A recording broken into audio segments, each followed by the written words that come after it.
Mbram rreth orës 19:30 në stacionin policor të Suarekës është dorëzuar i dyshuari Fazlin Drecaj, i cili kishte qenë në kërkim.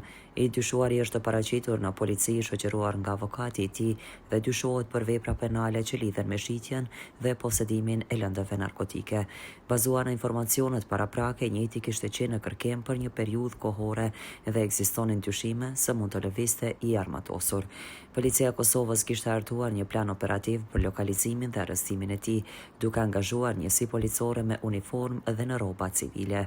Po ashtu, drejtoria e përgjithshme e policisë në Prishtinë kishte qenë njoftuar dhe e gatshme për të ofruar asistencë në arrestimin e tij, thuhet në njoftimin e policisë rajonale të Prizrenit. Bëhet e ditur se pas dorëzimit është njoftuar njësia hetimit të trafikimit me narkotik, të cilët në koordinim me prokurorin kompetent do të vazhdojnë me procedurat e mëtutjeshme ligjore, njofton policia. Ndërto me prodhime vendore.